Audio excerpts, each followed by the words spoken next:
going on, man? It's your boy Adam back again. Um, I finally got what I wanted to get done, finished. I'm just so. I'm having. It's like. I don't know if I want to go on this. I just don't know if I want to do another 80-mile bicycle ride to go look at a place to live on Sunday. um, I made another step in moving forward on this job lead that popped up. Like I said, I can get through the job interview. I don't think I'll have a problem with the job interview for this job based on the description, based on I'm good at that. What I'm not good at is passing a background check. I'm no good at that anymore. Used to be all right, but nowadays that's not going to work. So, and now I'm thinking too far ahead, but I'm like, wouldn't it be the most ironic shit to get a job in downtown Houston, literally a block away, 2 blocks away from where I report to my probation officer, where, like, let's say I go out and look at this place on Sunday that's an 80-mile bicycle ride, 40 miles north of where I live now, more or less, northwest. And which puts the total distance I would have to go to get to that place in downtown Houston to about 70 to 80 miles. Let's just call it 80 miles. So, wouldn't it be ironic to close a deal on a place to move in at the end of the month that's 80 miles away from this place in downtown Houston where Monday I turn around and get a job? Like, what? I mean, it's not neither one of these things are set. But wouldn't it be ironic if one of those things happened and the other one, like, what if both of those things felt like happened? Now all of a sudden I've got to go 80 miles each way to a job that I would only have to go in. They haven't told me how many days a week it would be. They just said hybrid. A lot of these companies that went fully remote are now making everybody go back to work for various reasons. But people who do what I do for a living, that you can do that job effectively remotely. And, like, nobody wants to go into an office building in a city where you have to commute and all the bullshit that goes with that to sit and at a desk and be in Zoom meetings all day. You can do that from home. So it's kind of like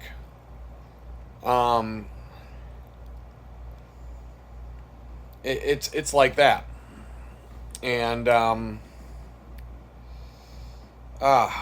it's annoying. And but they didn't say, so a lot of these companies are making people come back to the office, and but a lot of them are saying they're hybrid now, which means you can work from home. That could mean having to come into the office once a month.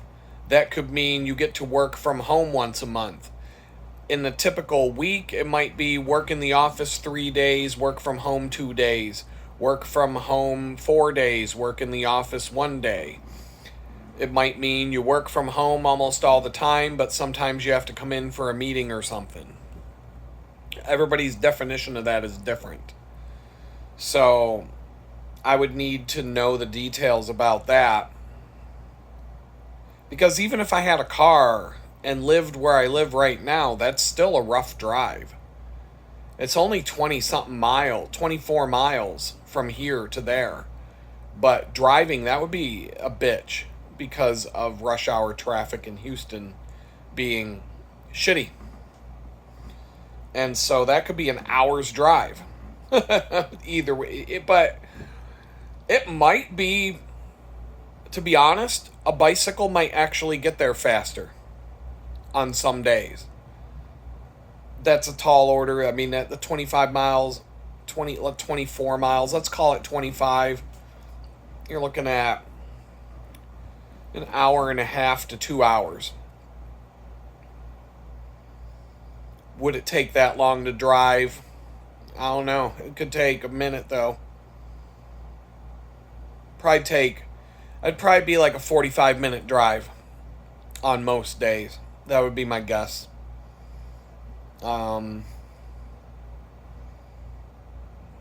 It's not something the thing is, the paycheck would be good enough that I wouldn't have to do it for long.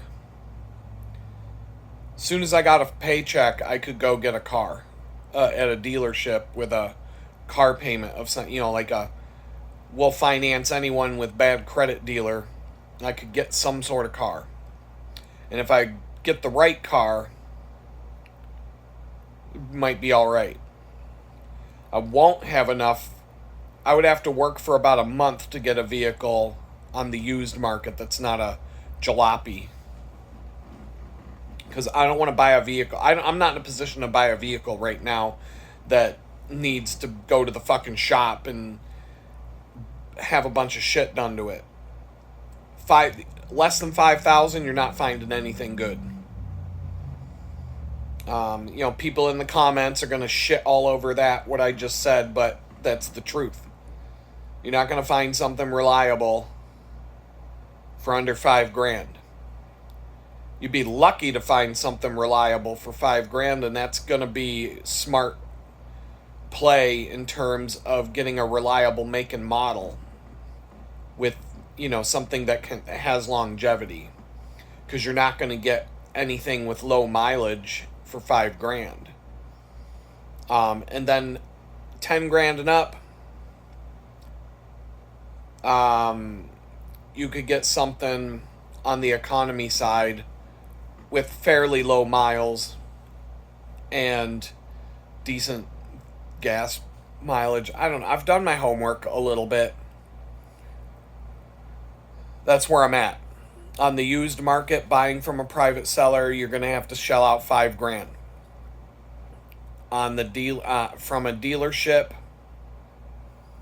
a shitty credit will finance anybody for a ridiculous amount of interest. Probably have to pay. Let's plan on I'd have to pay $2,000 out of pocket for everything, but I'd be able to drive off the lot with the car, insured, with plates, and with all the plates and stickers and everything I need from the get-go. You buy from a private seller, then you got a hassle. You got another week or two of your life dealing with the bullshit at the DMV and paperwork and fees and sales tax and everything else. So you shell out $5,000 for a vehicle from a private seller, then you got to go down to the DMV and pay sales tax on that. Then you got to get your license plate and your other shit. And then they're going to look at the VIN number. You got to have the title from the person you bought it from. And at least in Pennsylvania, you can do most of that crap at private companies. I don't know how it works in Texas. I just know it's a big pain in the ass. It's a big pain in the ass anywhere you go, but in Pennsylvania, they've made it easier. Because there are places you can go. You can get that kind of stuff done at a notary. There's lots of places you can go to get that stuff done that aren't the government office. Doesn't mean it's going to be any easier or it's going to be the same process, proof, requirements and all that kind of stuff. But literally, you can get anything you need done for your vehicle at AAA in Pennsylvania. Because the DMV in Pennsylvania became so bad that the state finally said, all right, AAA, you can do it. And so AAA stepped in and said, we'll do it. So you can get your driver's license at AAA. You do not have to go to the DMV to even get your driver's license. You can go to AAA and get your driver's license. Um, is crazy, but it made things easier over the years. But I'm leaning towards just going to a dealership and finding something that'll be reliable with a low enough payment that I can afford, that'll get good mileage on gas, and just do whatever I got to do. You got to be careful on the used car dealership side, but it's hit or miss. If you know what you're doing, you can do a good job. I've done it. Um,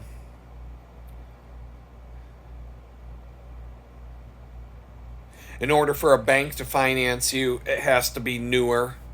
Like, the banks are so fucking weird. They're so shitty.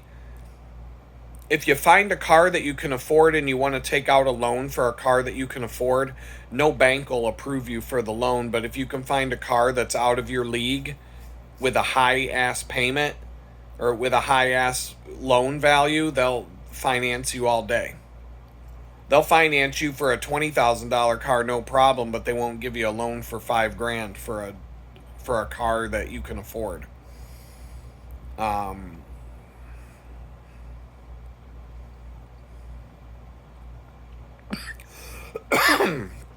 But there are a few options for me to look at. I'm not there yet. It's not something that's in the cards yet. It's not something I got to put any time into.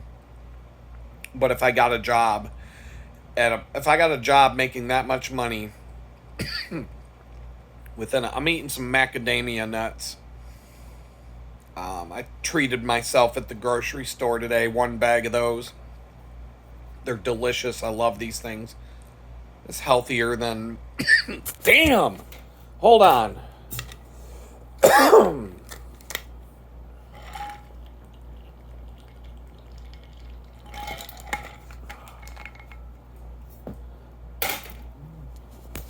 Man, I got a piece of something in my throat. And should be okay now. I don't know. Everything I say man.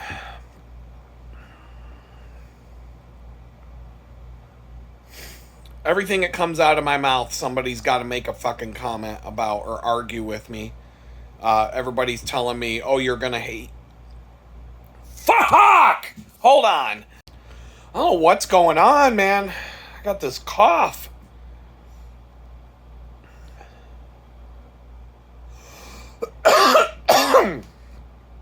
I don't know where this came from.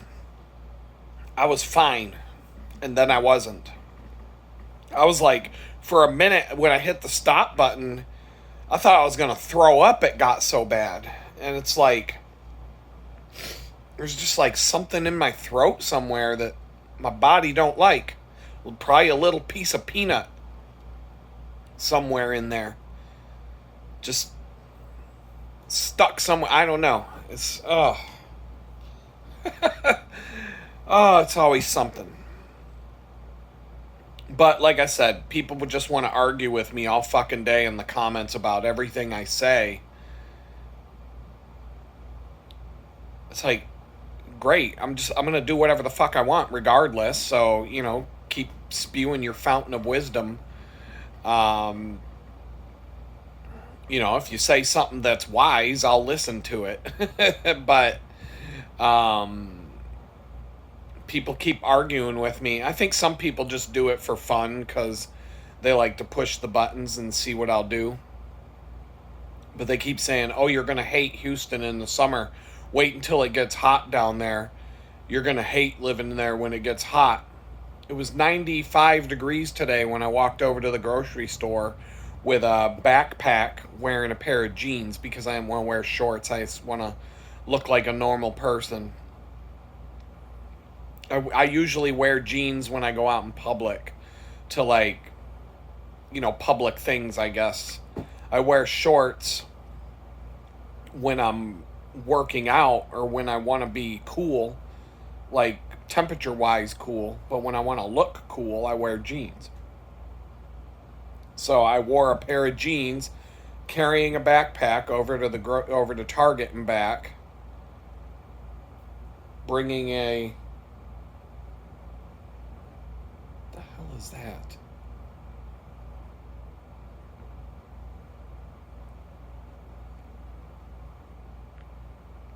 Hearing this weird noise. I don't know what it is. It stopped. Everything's just weird today. I think it's the air conditioner, but it sounded like it was coming from another direction. I don't know.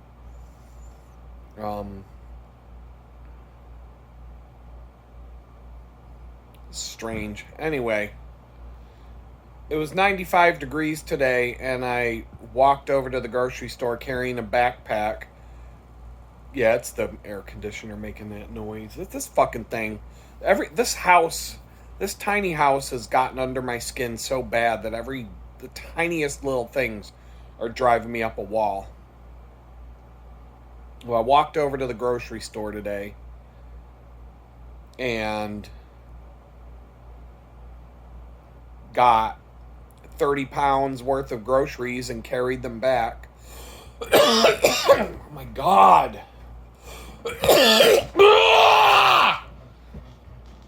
Oh. I don't know what the fuck is going on.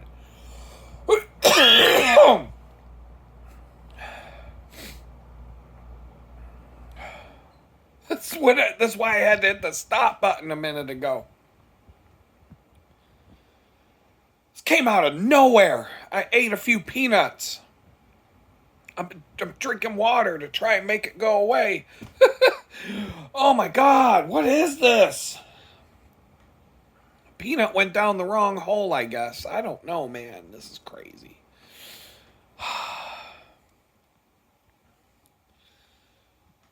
Oh my God. So, I'm falling apart is what's happening. The situation has got me so fucked up.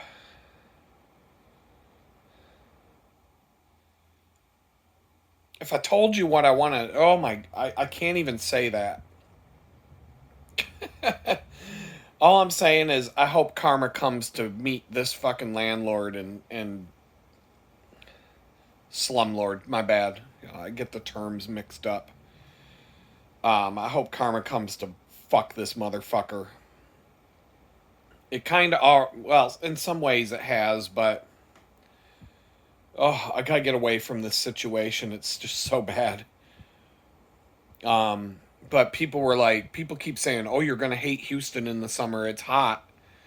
Wait till you see how hot it gets. It was 95 degrees today, and I walked to the grocery store wearing a pair of jeans, carrying a backpack, got about 30 pounds worth of groceries, loaded up the backpack, and came home. Wearing jeans. I was a bit sweaty when I got home. I changed into shorts. In fact, I took a shower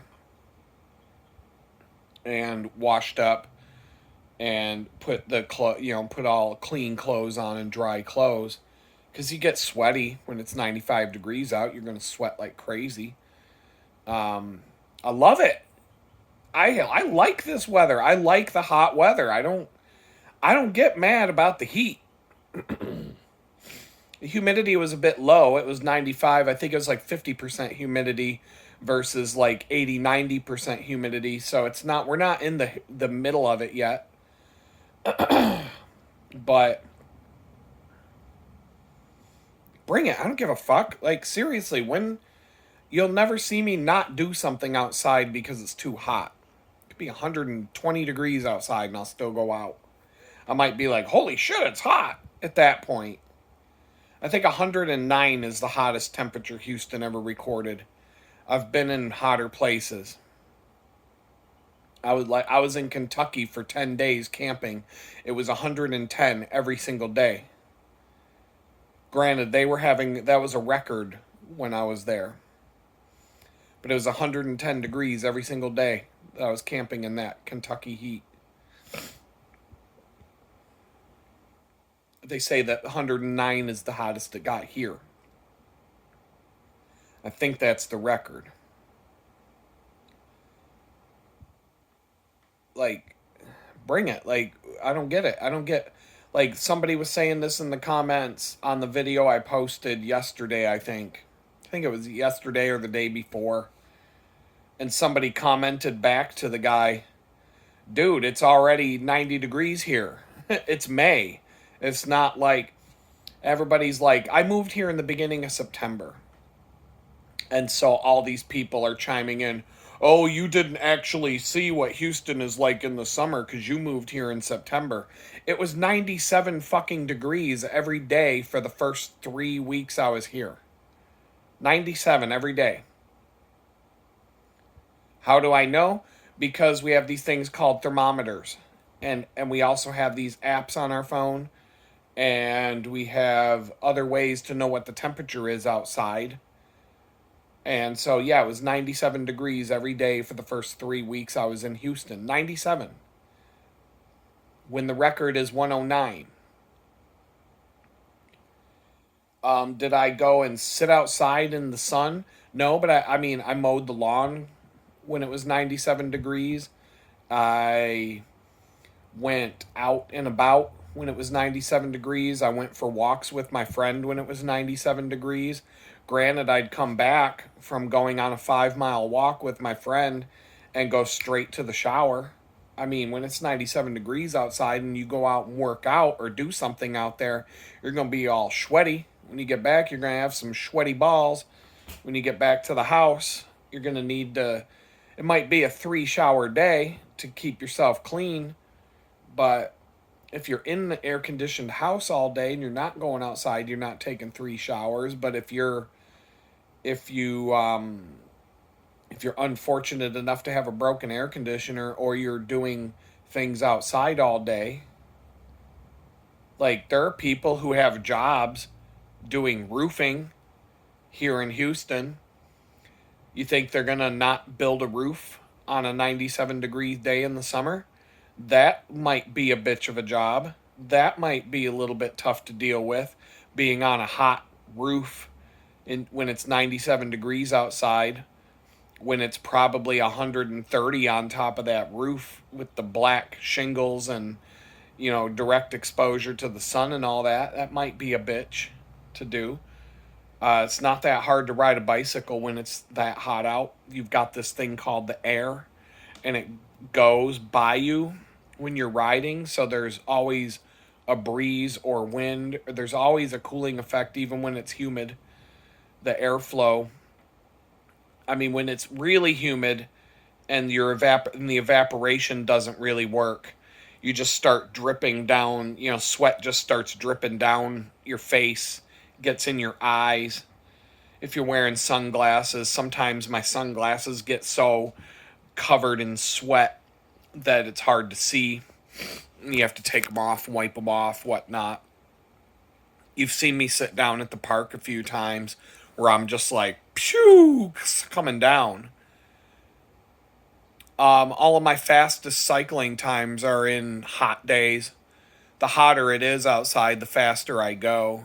It just, to an extent, I mean, if it's 97 degrees, I don't know. It's different when you're on a bicycle because the movement of the airflow, you know, open the window of your car if you don't have air conditioning when it's hot outside. It feels better to have the wind blowing on you, even if it's hot and humid, than it does to have your windows up. If your AC's broken, obviously, if your AC works, then, that's not a thing, but you can ride around in a vehicle with the top down on a 97-degree day and it don't feel that bad. I've done it. I've been out in the Jeep with the top down on a, midsummer day in Pittsburgh. It gets just as hot in the Northeast as it does down here. It just doesn't stay hot for months on end. You're looking at like at some point in July and or August, you'll get hot streaks up in the Northeast that are just as hot and sometimes hotter than here. Like I said, I spent 10 days camping in Kentucky. It was 110 the whole time. 110 degrees. As far as I'm aware, it's never been 110 in Houston. So, these people, they act like people in Houston are the same as people in New York. They act like everywhere you go, they act like they're the badass because the weather here is worse than anywhere else. So the people in Houston, they act and they bitch about, oh, you're not going to be used to the heat. You're not going to be able to take the heat down here. And all the people in Buffalo are like, you're not going to be able to take the snow. You're not going to be able to deal with the snow. Wait until the snow comes. Out in California, it's, you're not going to be able to deal with the earthquakes. Wait till you feel your first earthquake. That'll show you what's up.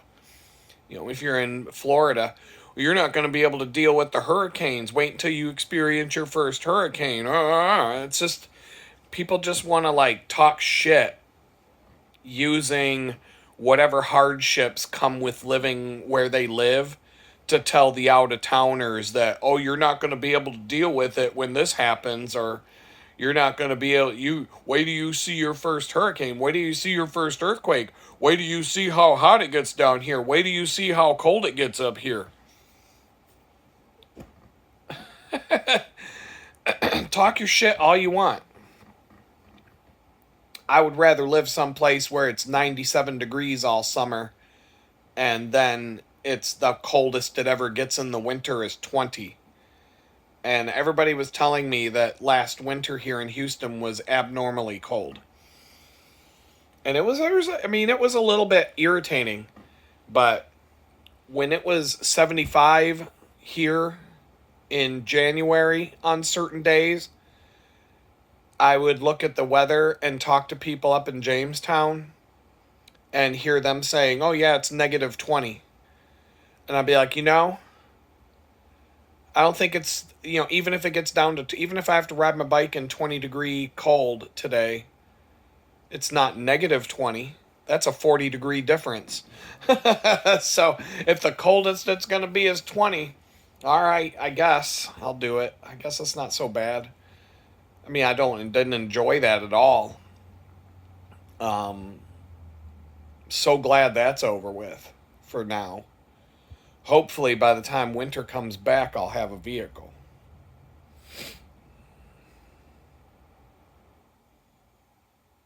I don't know, man. It's like, I don't want to, I got to do the job interview. I initiated this by responding to somebody. And I didn't really think it would go anywhere. And here I'm going to get a job interview out of it. And I just feel like the job interview could go smashingly well. And then all of a sudden I'm going to they're going to be like, oh, just fill out this form so we can do a background check. Oh, just a routine background check. Obviously, there's nothing in your background. And go take his drug test, which I don't care about the drug test. But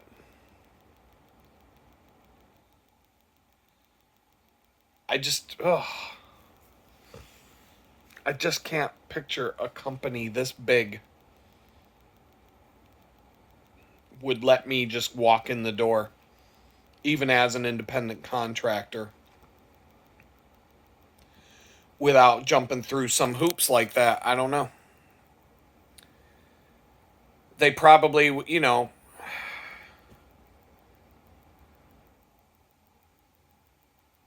have no idea. It's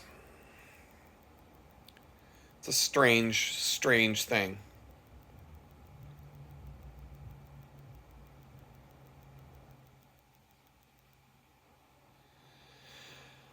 Oh, I'm tired. I'm going to let you all go. And I don't know how these videos are going to string together. I don't even know when they're going to go live at this point. Hang in there.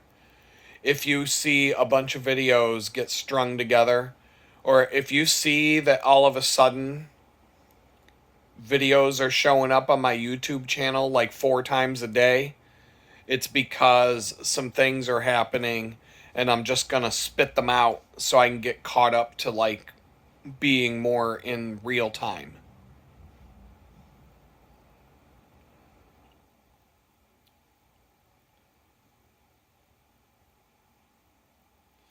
But yeah, I'm so out of it. This is such a I can't even believe the week's almost over and it just started and I'm like completely shot out. It's so fucking, my mind is so shot the fuck out right now. I can't even think straight. Like I have not been even close to this level of stressed out and shot out since the day I came home from prison.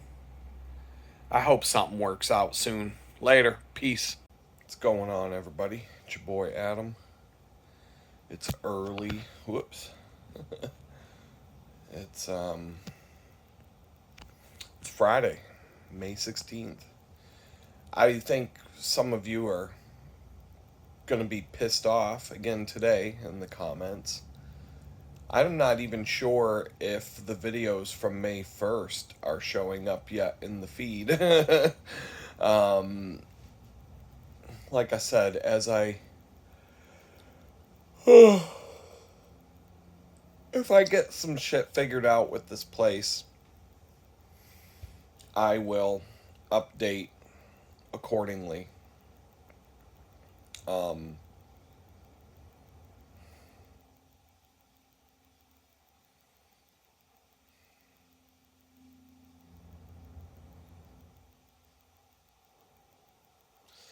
yeah, I got some stuff to get done today, and this recruiter, usually, you know, I'm speaking from experience, but usually these Indian recruiters, they vanish. You give them a resume, they tell you they're going to submit you for some job, and then you literally never hear from them again. Probably because they took your resume and copied and pasted all the text out of it and put it on somebody's resume from India to get them the job that they said they were going to try and get you. um, they don't copy the job descriptions. What they do is they look through the skills, the bullet points on your. They look at the. They copy and paste bits of your resume to spice. They call it. That's what they call it. Spicing up a resume from somebody from India, so that they can get somebody from India a job here in the U.S. And so they collect as many resumes as they can get, and then twiddle with. They will sit there and mess with your resume. I don't know. The whole thing's a fucking shit show. Um,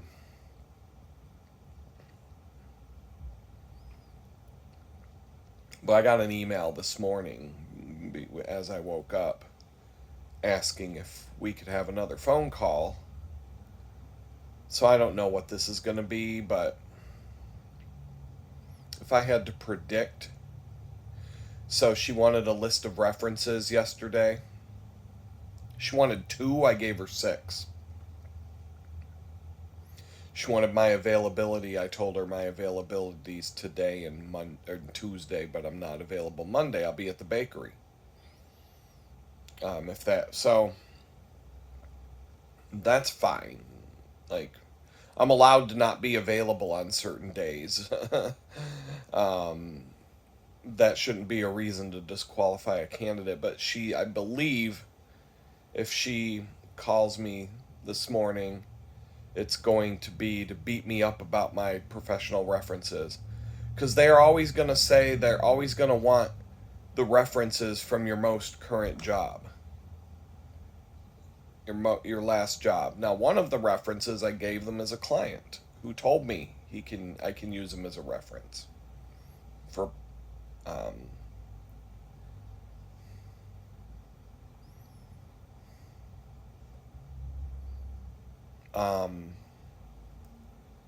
that's fine. But I'm going to say every single time that I've worked at a company since 2015, I've been flat out told we won't give you references. That will come from my boss and anybody above that. So the only references that you can get at companies anymore will be like if you made friends with somebody, if you became friends with somebody, you can get a reference from them. But like officially, people don't give references anymore. I've reached out to I've had problems getting references from people even before the FBI came to my house. You know, just in general, and I think it's outdated to rely on references because it's an exercise in stupidity. If who is going to give a list of references that would talk bad about them? You know what I mean? Like, and I mean, if this woman, I'm just predicting because this is how they are. Human resources oriented people are looking to jerk you around with different things like that, and it's like what are you going to learn about a candidate when they give you a list of references that are not even legit, or that are just a list of names of people who are going to talk good about you. Like, you're not going to learn anything. You're just going to get fed a spoonful of bullshit. Is it just an exercise of can this person find two people that will talk good about him? It's not going to do it. We're in an employer's market now, and so you're seeing the employers are just putting up more walls and hoops to jump over and through in order to get in the door. Um, but believe me, when it turns when the tables are turned and employers are having a hard time filling the position, all of a sudden those walls come down, and all of a sudden they're begging people to come work for them. I don't know when that's going to happen. It's not a matter of AI taking over those jobs. It's a matter of when the economy is bad, certain jobs are cut and tossed aside. So at a software company, the developers, the programmers that actually write the code, they can't really get rid of those. They can cut corners in certain ways, but they can't get rid of the programmers that write code for software. That's the software runs on code. But they can get rid of most of the designers who design the software. And they can just kind of say, well, we'll let the programmers design it. It's going to be a piece of shit. It's going to be broken and ugly, and it's going to be what if you were in my line of work, it would be what you would expect. I've worked for companies where they've just said, let the programmers design it as they go. And it looks like a house that was built as you go with no plan. It's, fucking retarded, versus having an architect design the house and then have somebody build it. Now, an experienced builder without a blueprint could possibly do a decent job. But without planning, it's not going to be a nice house, and it's going to be full of mistakes. Things aren't going to make sense. Things aren't going to line up. They're going to be like, why does this,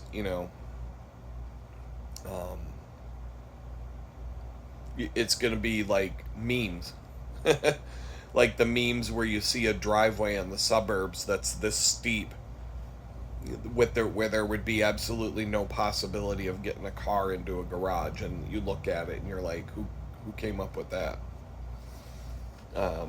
Or you see a set of stairs, but the door is over here, and you know what I mean. Like how are you supposed to get from the top step to in the door? Things like that.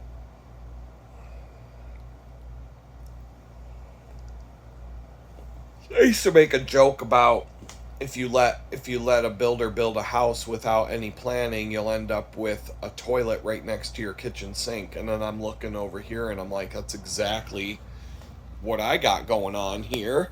And but this guy never planned anything. This landlord here, he never planned anything. He I don't know, he either bought an unfinished pre-built shed and had it dropped off here and then decided to cobble something together out of it. I mean, that to me that seems to be what was done. I really can't. It that seems to me that's what I feel like that's what he did. Um, I can't imagine this was planned out in any way, shape, or form. I looked at another tiny house that was bigger than this, but it was well designed. It had a little kitchen area, it had a bathroom with a bathtub and a shower and a sink in the bathroom. And on the now the design was actually intelligent because it had a bathroom with a tub, but it also had a sink, and on the opposite wall from the sink was, guess what, another sink and a kitchen area. So the two sinks shared the same drain. Positive of that. I mean, I didn't look that closely at it, but the two the two sinks shared the same drain, and it wouldn't be much to connect the bathtub drain to the main, to like it could all be connected to a main drain without a whole lot of work. Um, the washer and dryer hookups were in a good spot in terms of they were under a staircase that led up to the little loft bedroom where you'd have to sleep on the floor because and you'd still hit your head on the ceiling.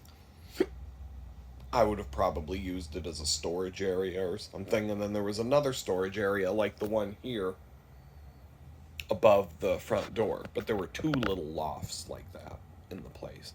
And it was a little bigger, I'm going to say square foot wise. It was bigger and taller. The ceilings were taller than this. Um, it was definitely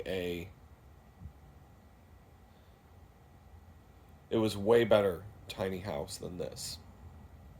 But it's the difference between like planning something and just cobbling something together.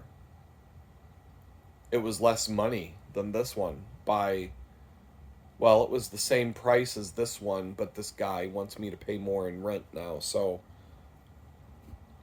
the only problem with it was no internet. Um, and if I did get this job in downtown Houston, whoa, that would be a like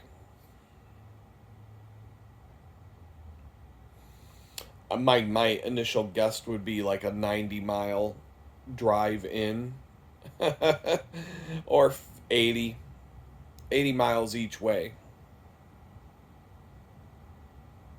I've tried to look for places in Houston, but I'm telling you, man, nothing there's nothing. I mean, things do show up, but as I keep saying, you have to message at least 5 landlords before you get one response.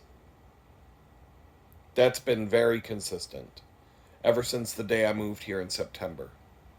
If I were to count all the responses and all of the inquiries I've made on everything while looking for an apartment here, it would average out to 5. You have to reach out to 5 people to get one back. And then every time you get one back, 1 out of 5 of the ones that you get one back from will be worth going to look at. And then you've got, you got this situation like this landlord jerking me around that I said never mind yesterday. So today I got to make a decision. I've got 2 places on my list. One that I have to ride 80 miles on my bicycle to look at. One that I could possibly make a phone call today and just sign the lease and be done.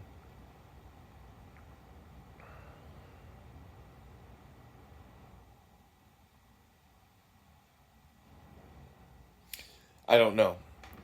I riding a bicycle 80 miles on Sunday, doing the bakery thing on Saturday, 80 miles on Sunday, another bakery thing day on Monday, and then being completely destroyed for the rest of the week physically.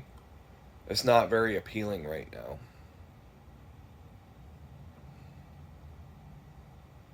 Being 80 miles away from downtown Houston, I'm kind of like, even if I don't get this job, even if I don't, it's kind of like a catch-22. Even if I don't get this job that I'm not expecting to get, because I just don't feel like that's ever going to happen again. Like DoorDash, they haven't given me the official rejection email, but that's probably a few days away. If I can't get approved to be a DoorDash driver on a bicycle, what's the chance of me getting a job at a big reputable, I don't know how reputable they are, but a company that's, 9,000 employees? Pretty slim to none.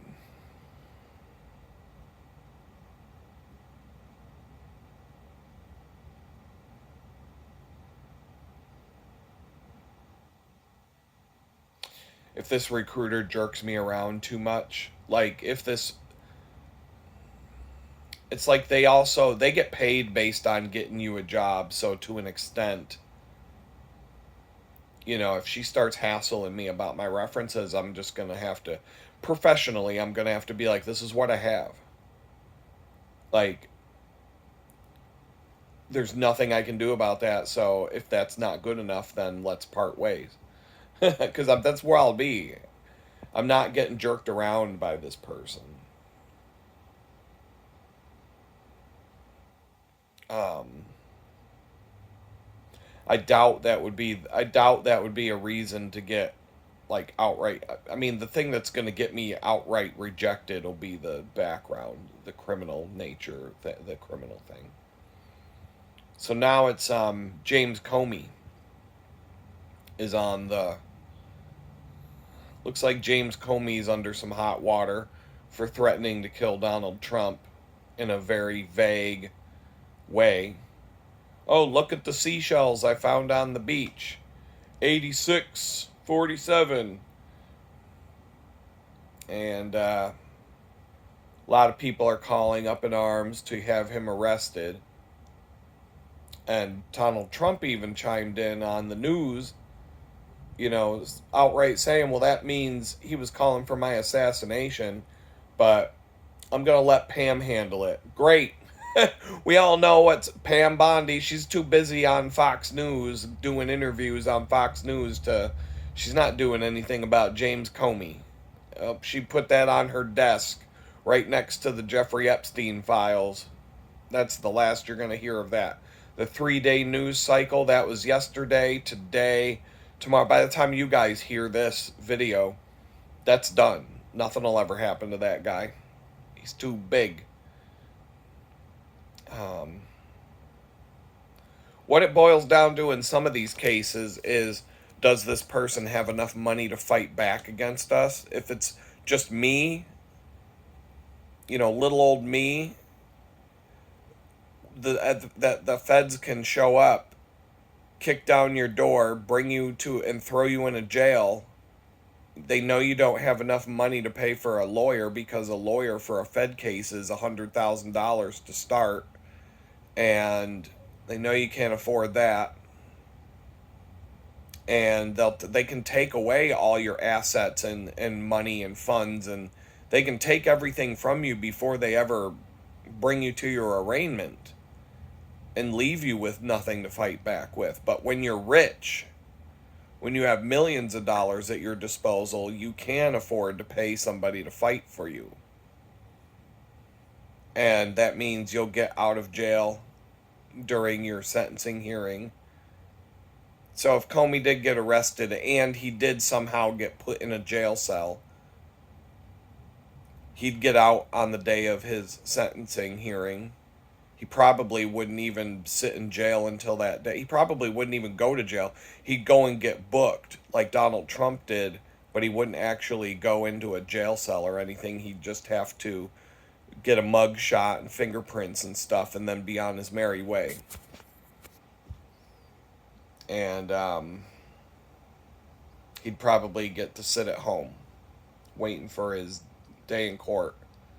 But that dude doesn't, he probably hasn't had a job since he left the FBI. He made a bunch of money from that. He's probably got a lot of bribes and kickbacks, and I think he had a GoFundMe account when the whole legal shit was going down, and you know, when he was getting kicked out of the FBI, and him and Peter Strzok had GoFundMes where they were making millions of dollars there. Like, they got money to throw at this problem. But nothing's going to happen to the guy. You watch. It's all big news story now. But it'll go away in a couple days, and there'll be something else to get everybody's attention, and they'll just forget about it.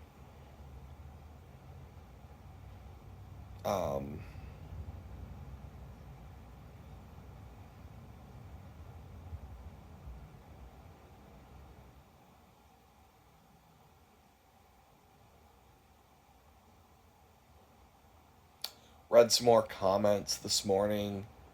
This one person leaves these comments that are so cryptic. It'll be like sometimes it'll be just 4 words or 5 words. I have absolutely no idea what you're talking about. Pretty much anytime you leave a comment, if without a reference to what I said or what you're responding to, I'm guarantee you not only me, but everybody that reads your comments have absolutely no idea what you mean. In fact, I've talked to people on the outside who specifically say, yeah, I have no idea. So if you want to leave a comment that is in relation to something I said or something I talked about or whatever, and you want me to actually respond to it, put some context around it. Put the time code of the video. If it's 18 minutes, 59 seconds, 18:59 space, whatever you want to say. Boom. It's easy. But, like, I'm not going to get out the Rosetta Stone or watch a video from beginning to end just to figure out what somebody's talking about in a cryptic comment that makes no sense to me or anybody else who reads it.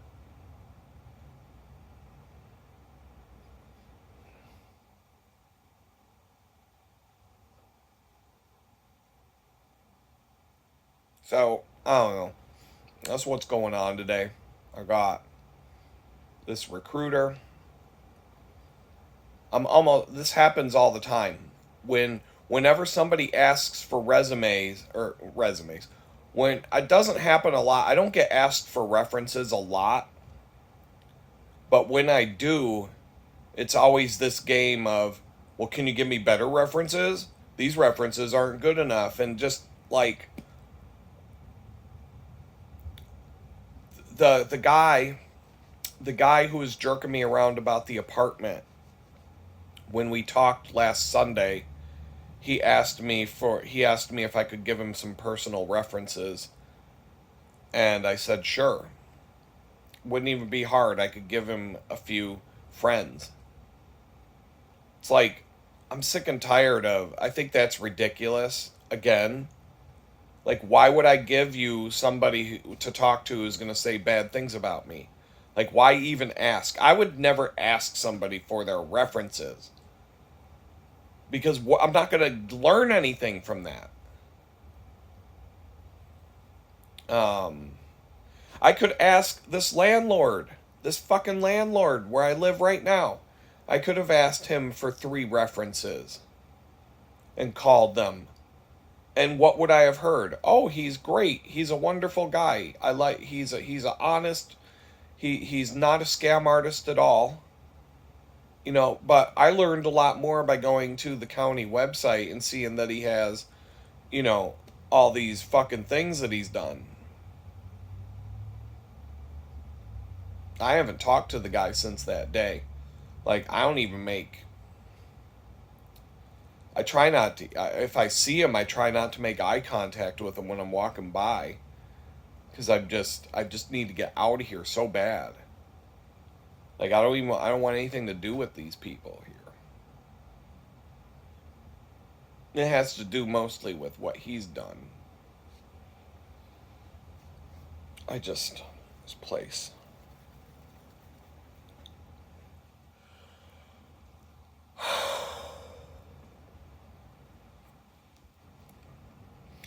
So, but yeah, that landlord wanted references from me. And then he asked me, he says, "Can I talk to your current landlord?" I'm like, no! No! That's like asking somebody, "Can I call your boss at your current job and see if you're a good employee?" Like that's exactly what that is. Can I call you Can I call your boss at your current job and ask how you are at your job so that everybody that you work with knows you're looking for a new job? Like, that's taking shit too far. I told him no. I was like, "No, you can't." And then he asked me why, and I'm like, so I told him why. And then that just leads to a can of worms. Like, that makes me look bad when it's the guy, when it's the landlord's fault. It's not my fault he didn't fix the hot water for 3 months. It's not my fault he's done all this other shady bullshit. I'm trying to extract myself from the situation. So anyway, it was just after getting jerked around one too many jerks, I was like, all right, I'm out. Good luck filling you, you know. I didn't tell him anything, but the only way I would even respond to the guy at this point moving forward would be if he tells me I can move into the place, but then if he wants me to jump through 10 hoops, I'm going to say forget it. Good luck finding somebody. Because I'm like, that just tells you what it's going to be like. I have a feeling if I moved into that place, this guy would be up my ass on a regular basis about all kinds of nitpicky shit. Like, it could be anything. It could be that he doesn't like the furniture I picked out. Or, you know what I mean? It could be, who knows? I just have a bad feeling at that point. If he's going to be that picky, if he's going to jerk, not just me either, he's probably got 20 people that have looked at this apartment who all want to move in, and he's probably jerking around 20 different people over it while he sits there and tries to make a decision.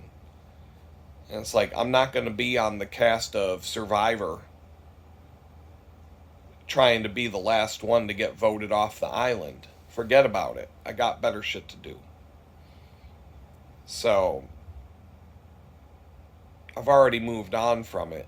But it's a similar situation as, you know, looking for a job when I just sense that this recruiter is going to give me a problem today, but maybe I'm wrong.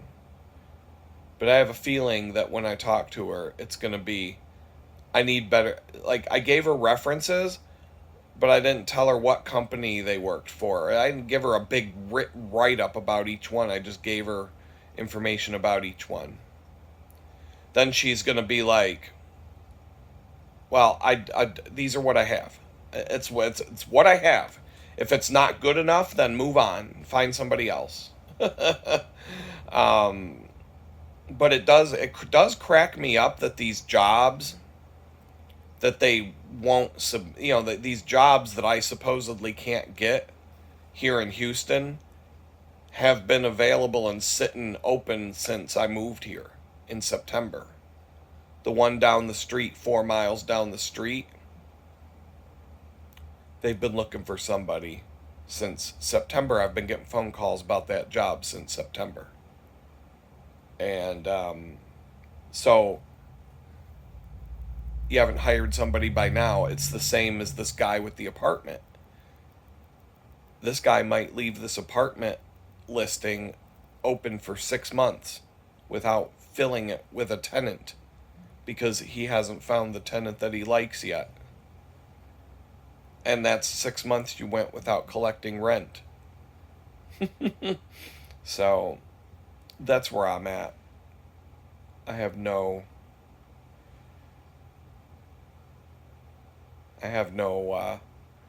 I don't give a fuck about it at this point.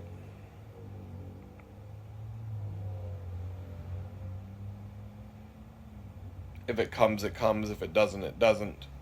But now I'm kind of like,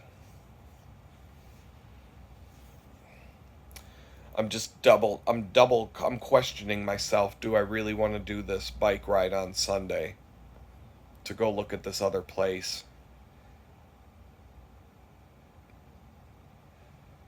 Because I would be 80 miles away from downtown Houston. And maybe this job lead that I have is not, maybe I don't get the job, but it's making me question, do I want to move that far from downtown Houston? The answer is yes. I would love to be out in the country and far away from the city. Life is better that way, but without a car,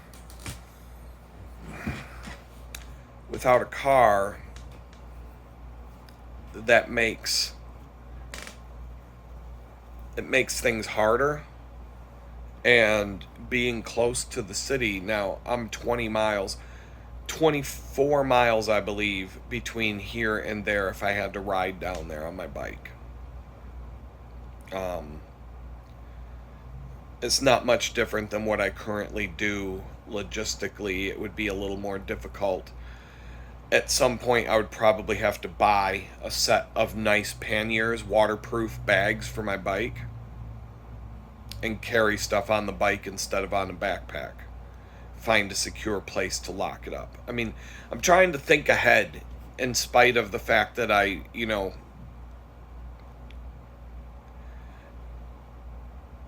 it's clouding my mind a little bit today. I've got things I want to do and get done.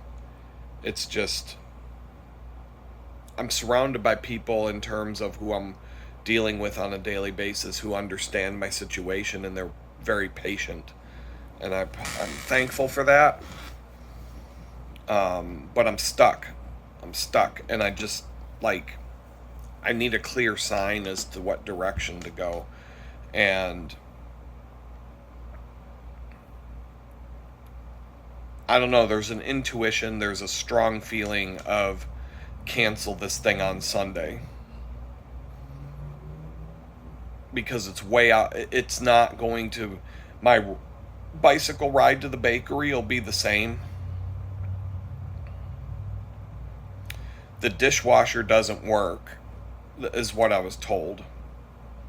That has absolutely no weight on my decision, but what it does say is, makes me wonder if the property owner is going to take care of the place if something breaks. What hassle am I going to go through if something's wrong? I might watch some videos just to make sure, but if I move into, so I did the math.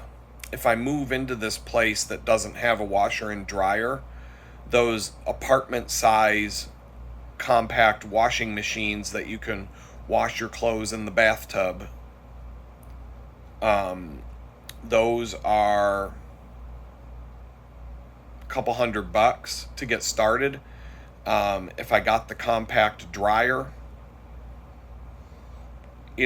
all I'm saying is the move-in costs are so much lower for that place that I could put money towards an apartment size compact washing machine. And based on the amount of clothes I had to wash this week, that's like 1 or 2 loads in a small little washer like that. 2 loads probably, if I got the right size tiny washer. So I don't know, I've got some things to think about. And like I said, if you start seeing videos show up multiple times a day, that means that things are moving forward. And I'm trying to get back to doing the videos in more of a real time, where I record and then upload it when it's done. So anyway, I'll talk to you later. Peace out. All right, what's up, everybody? Just got off the phone with the recruiter. It wasn't that bad. It was a little bit of what I thought it would be, pressuring me. She didn't ask for different references than what I gave her, but she wanted some clarification as to who I worked with where, and okay, fine. She said she reached out to a couple of them. They didn't respond or answer the phone. Well, yeah, you're calling people during the workday on their phone. They're seeing a phone number that they don't recognize. I even told her, I said, reach out via email. I know that you like to talk on the phone better, but people aren't. I told her, I said, look, I don't answer my phone when I see a phone number I don't recognize. It goes to voicemail. If it's important, someone will leave a message.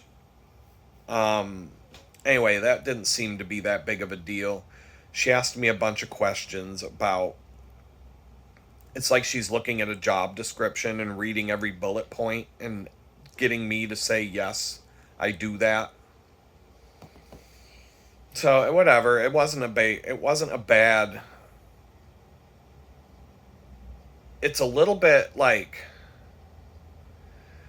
I don't know. Do I want to waste time on a job and then have them put a background check in front of me and be like, well, here we go. I'm not feeling good about it. But it is kind of clouding my decision making when it comes to looking for a new place to live. Like, it's got me a little bit.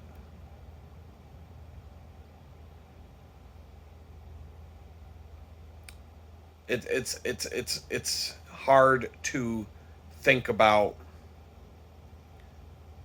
which direction do I want to move. Do I really want to go on this 80-mile ride on Sunday to go look at a place that would probably be a decent place? Or do I want to just call this other landlord and say, look, I'm interested. Can we make this happen? I think the laundry situation, because of the move-in cost being lower at this other place, I think the laundry situation would be fixable.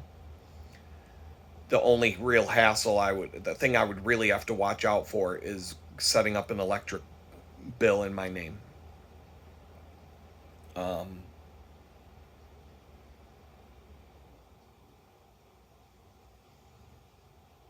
Which, that's a hassle I really don't want to go through. But, it's something that, I don't know. It's something I'd have to get done. It's not like all it takes is a phone call to the right place, and, going through the hassle and whatever they tell you to do over the phone.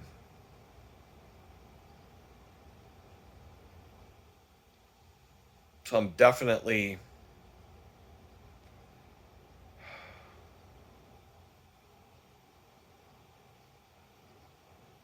I'm just shot out. I'm shot out.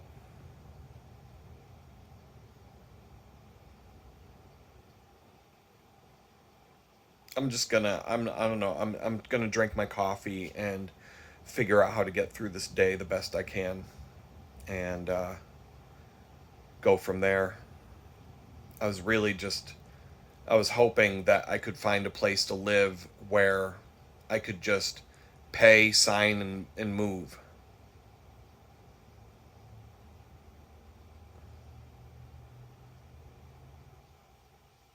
It's all just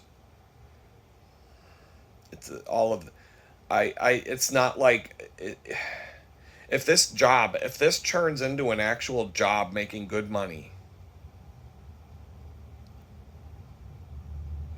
awesome.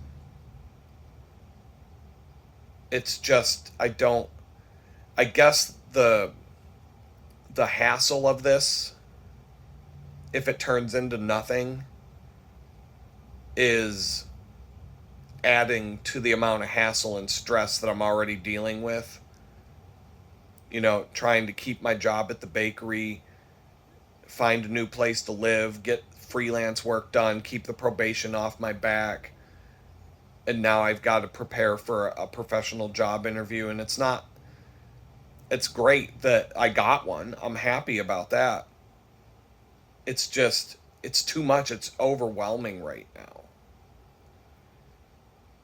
But I don't want to, of course, I'm not going to throw away an opportunity that could turn into a money situation that fixes my financial problems in a month. Like 1 month in a job like that would change everything. It would put a car under, it would put wheels under me. All the things that I need to do could get done. Um,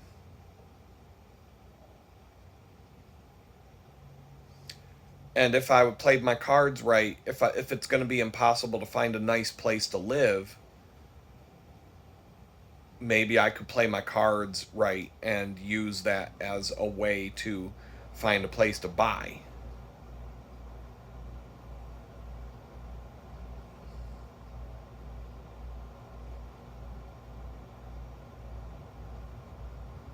I don't know, man.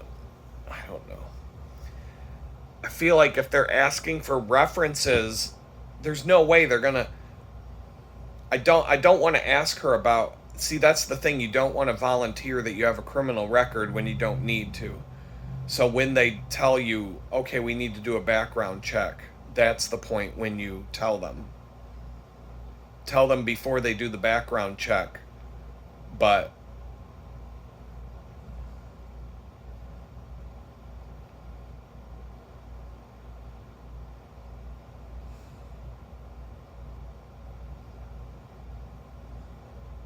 I don't know. This is a tricky situation. But I'm going 1 day at a time. Let the good Lord do what he does and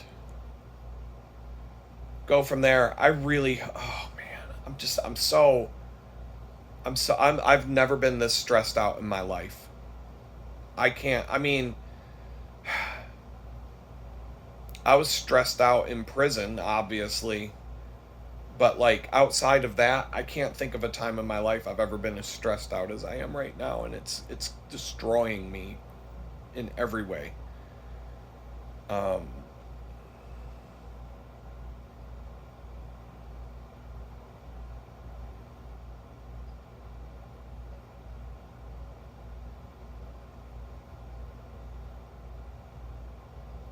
I can't even believe how fast the days go by.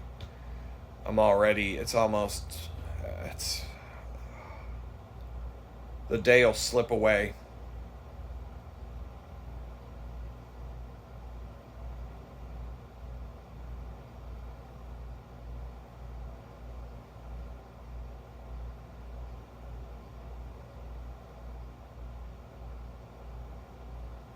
Anyway, that's it. Talk to you later.